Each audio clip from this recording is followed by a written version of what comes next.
I'm Allison, 33, from Richmond, Virginia. I met Derek on Hinge. In his profile, he said he was a pediatric surgeon at a local hospital. He wore scrubs in half his pictures, talked a lot about saving lives, and honestly, I was impressed. We went on 4 dates. He was charming, attentive, smart, or so I thought. He always had an excuse for why he couldn't meet during the day: rounds, emergency shifts, on call. But for someone who worked with children, he sure had a lot of time for late-night drinks. One evening, my cousin, who actually works in hospital admin, mentioned staffing shortages in pediatrics. I casually brought up Derek's name. She frowned. "We don't have a Dr. Derek Simmons." "Are you sure he works there?" I was stunned. I did some digging. Turns out, Derek worked at the same hospital, but as a parking lot supervisor. The scrubs? Just part of a Halloween costume, according to his old Instagram post that I dug up. The surgeries he talked about? Total fantasy. I was furious. Not just about the lie, but about the audacity. Instead of confronting him, I waited.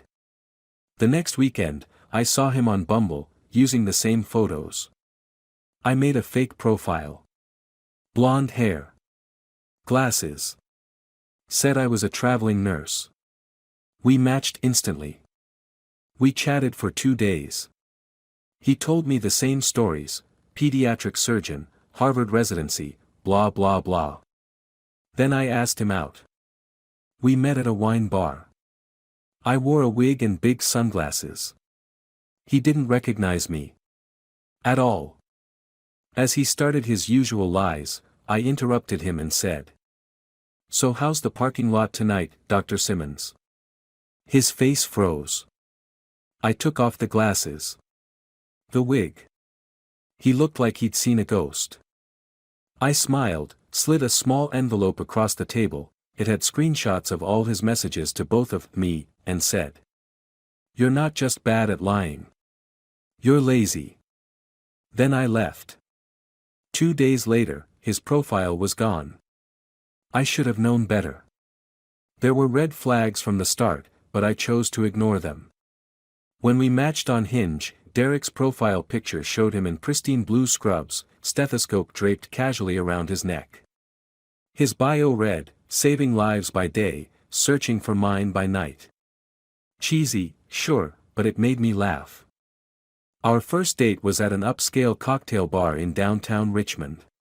He arrived late, apologizing profusely about an emergency surgery that had gone longer than expected. I remember how his eyes lit up when he described a complicated procedure he'd supposedly performed on a 5-year-old with a congenital heart defect. The look on the parents' faces when I told them their daughter would make a full recovery. "That's why I do this," he said, voice dropping to a reverent whisper. I was captivated. In my decade working in marketing, I'd dated plenty of men who couldn't stop talking about themselves, but Derek seemed different. He asked thoughtful questions about my work, my family, my dreams. When I mentioned my niece's recurring ear infections, he offered detailed advice with such authority that I immediately texted my sister his recommendations. For our second date, he suggested a walk along the James River followed by dinner at La Mer. He wore designer jeans and a crisp button-down, but kept his phone in his hand the entire time. "Sorry," he explained, "I'm on call tonight. Pediatric emergencies wait for no one." Throughout dinner, his phone buzzed several times. Each time, he'd furrow his brow, tap out a response, and mutter something about post-op instructions or dosage adjustments. At one point, he excused himself for 15 minutes, returning with a story about talking a resident through a crisis. By our third date, I was already imagining introducing him to my parents. We'd been texting constantly, well, whenever he wasn't in surgery or doing rounds. He sent me articles about pediatric medicine, using terminology that went over my head but impressed me nonetheless. I found myself Googling medical terms just to keep up with his conversations. That night, over wine at my place, he told me about losing his first patient, a 7-year-old boy with leukemia.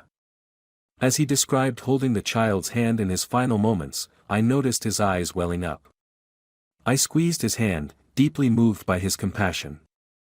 Sometimes I wonder if I should have specialized in something less emotionally draining, he confessed. But then I remember the lives I do save, and it makes it all worth it. Our fourth date was when things started unraveling, though I didn't realize it at the time. We had planned brunch, but he texted at 9 a.m., emergency at the hospital. 8-year-old with ruptured appendix. Rain check. I suggested dinner instead. He agreed, but pushed it to 9 p.m., claiming he'd be in surgery until at least 7. When we finally met, he looked fresh, too fresh for someone who'd supposedly been performing emergency surgery all day. His hair was perfectly styled, his shirt unwrinkled. He didn't look exhausted, he looked like he'd just stepped out of a salon. Over dinner, he regaled me with tales of his heroic appendectomy, describing surgical techniques with confident precision. I was impressed, until he mentioned something about removing the infected tissue and stitching the appendix back up. Wait, I frowned, don't they remove the appendix entirely? His smile faltered only briefly. In traditional approaches, yes. But I've been pioneering a tissue preservation technique. It's still in the experimental phase. I nodded, doubts beginning to form. That night, I was having drinks with my cousin Megan, who worked in administration at VCU Medical Center, the same hospital where Derek supposedly performed his miracles. Megan was complaining about staffing shortages, especially in pediatrics. The surgeons we do have are pulling double shifts, she sighed. Dr. Patel hasn't had a day off in 2 weeks. I saw my opening. What about Dr. Simmons? Derek Simmons? Is he handling it okay? Megan's brow furrowed. Dr. Simmons? In pediatric surgery? Yeah, he's been telling me about some experimental appendix preservation technique he's developing. She pulled out her phone, scrolled through what looked like an employee directory. We don't have a Dr. Derek Simmons in any department, let alone pediatric surgery. Are you sure he works at VCU? My stomach dropped. He said he was a pediatric surgeon. Shows up to dates in scrubs sometimes. Megan's expression softened with concern. Oh, honey. That night, I couldn't sleep. Was I being paranoid? Maybe he worked at another hospital. But he'd specifically mentioned VCU multiple times. I decided to do some investigating. First, I checked the medical board registry. No Derek Simmons licensed as a physician in Virginia. Then I searched LinkedIn, his profile listed him as medical professional at VCU Health System, with no specifics. Vague enough to not be a lie, but misleading enough to imply what he wanted people to believe.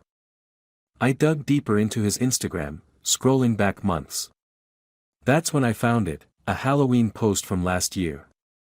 Derek in blue scrubs, posing with friends at a costume party. The caption, when your hospital supervisor job doesn't include patient care, but you still want to play doctor for a night. Hashtag Halloween vibes, hashtag not a real doctor. I felt sick. Every story, every late night text about saving lives, every piece of medical advice he'd so confidently given, all lies. I checked his Hinge profile again, really reading between the lines this time.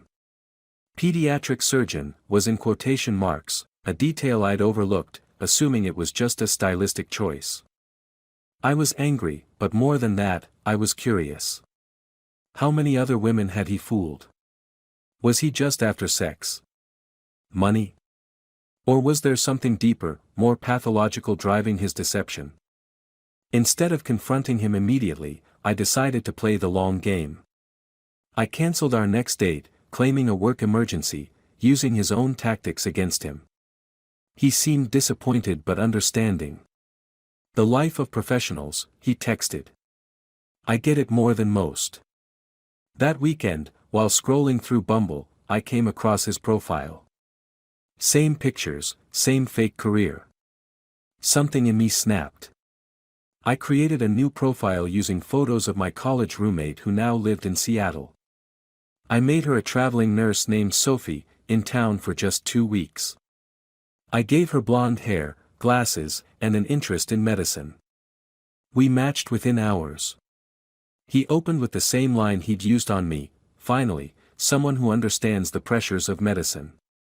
Though I suspect your job is harder than mine, surgeons get all the glory, but nurses do the real work." I played along, crafting Sophie as impressed but not overeager. When he inevitably mentioned being a pediatric surgeon, I asked questions, specific ones about procedures I'd researched, hospital protocols, medications.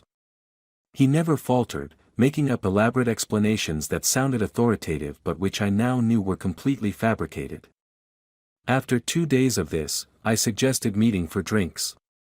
"I'm only in town until next Tuesday," I wrote. "Would love to hear more about that innovative appendix technique you're developing." He agreed immediately, suggesting a wine bar downtown, not the one where we'd had our first date, but another across town. Smart, I thought. He was keeping his hunting grounds separate. Preparing for our first date was surreal. I bought a blonde wig that matched my fake profile pictures, oversized glasses, and an outfit completely unlike anything I'd worn with him before. I practiced a slightly higher-pitched voice, a different laugh. I spent an hour on makeup, contouring my face to look subtly different. As I walked into the wine bar, my heart was pounding. Would he recognize me immediately?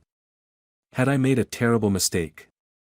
But when his eyes found mine, there was only the gleam of new interest, the same look he'd given me on our first date. No recognition whatsoever. "Sophie?" he asked, standing to greet me. I nodded, extending my hand instead of offering a hug. "Dr. Simmons, I presume?" He laughed, somehow both humble and self-important. "Derek, please." I saved the doctor formalities for the hospital. We ordered wine. He chose an expensive bottle without consulting me, just as he'd done on our first date. And then it began, the same routine, almost word for word. The same story about the 5-year-old with the heart defect. The same humble brag about his Harvard residency. His phone buzzed with the same carefully timed emergencies. I played my part perfectly, asking wide-eyed questions about his work, gasping at appropriate moments during his heroic tales. All the while, fury built inside me, not just at his lies, but at how practiced they were, how many times he must have performed this exact routine with how many unsuspecting women. After his third story, the one about losing the 7-year-old to leukemia, right on schedule, I decided I'd had enough. "You know," I interrupted as he was describing the child's final moments, "working in hospitals can be fascinating. You meet all kinds of people." He nodded, clearly expecting more wide-eyed admiration. "Doctors, nurses, administrators," I continued, "even the support staff. Like parking attendants." His smile faltered slightly. "Sure, it takes everyone to make a hospital run." I leaned forward. "So how's the parking lot tonight, Dr. Simmons?" The change in his expression was instantaneous. Confusion, then dawning realization, then panic. "What are you talking about?" he stammered, but his eyes were darting, calculating. I removed my glasses slowly, then reached up and took off the wig, shaking out my natural brown hair. "Allison," he whispered, his face draining of color. I smiled, the kind of smile that doesn't reach your eyes. "Surprise." He started to stand. "I can explain." "Sit down," I said, my voice calm but firm. "You've done enough talking. Now it's my turn." Remarkably, he obeyed, sinking back into his chair like a scolded child. I reached into my purse and pulled out a small envelope, sliding it across the table. "Open it." His hands were actually trembling as he did. Inside were screenshots, dozens of them. His messages to me as Allison. His identical opening lines to Sophie. His LinkedIn profile next to his verified hospital staff directory entry, Derek Simmons, Parking Operations Supervisor. The Halloween Instagram post. Records showing no medical license in his name in any state. You're not just bad at lying, I said, watching as he flipped through the evidence of his deception. You're lazy. Same stories, same lines. You didn't even bother to change the details. Look, No, I cut him off. There's nothing you can say that isn't another lie. I just wanted you to know that someone saw through you. That's all. I stood up, leaving the envelope on the table. Keep it. A souvenir of the night your fantasy life collided with reality. As I walked toward the door, he called after me, Allison, please, you don't understand. I turned back briefly. I understand perfectly. And I wonder how many other women would understand too. Your Bumble and Hinge accounts are still active, aren't they? It would be a shame if someone were to send this evidence to your matches. The threat hung in the air between us. I hadn't actually planned to do it, but seeing the fear in his eyes was satisfying after all his manipulation. Goodbye, Derek. Or should I say, Derek Simmons. I walked out with my head high, my hands steady. In the car, I finally let myself cry, not for him, but for the version of myself that had been so easily deceived, and for all the other women who might have fallen for his act. 2 days later, both his Bumble and Hinge profiles disappeared. I checked his Instagram too, set to private. Whether he was lying low temporarily or had genuinely been scared straight, I couldn't know. A week later, I received a text from an unknown number, I'm sorry. For everything. You deserved better. I'm getting help. It was unsigned, but I knew who it was from. I never responded. Some lies can't be undone with a simple apology. Some trust, once broken, can't be repaired. What haunts me now isn't the deception itself but how willingly I believed it. How many red flags I ignored because I wanted the fairy tale, the handsome doctor, the life-saving hero, the perfect man. How easily flattery and confidence can masquerade as substance. Sometimes I wonder if Derek ever found what he was looking for, if he ever stopped pretending to be someone he wasn't. Sometimes I wonder if he's still out there, in another city perhaps, wearing borrowed scrubs and telling the same stories to women who want to believe them. But I don't wonder for long. I've learned my lesson about investing too much thought in men who traffic in fantasy. These days, I prefer reality, messy and imperfect as it may be. And when matches pop up on my dating apps, I look past the polished photos and impressive job titles, searching instead for something far more valuable. The simple, unvarnished truth.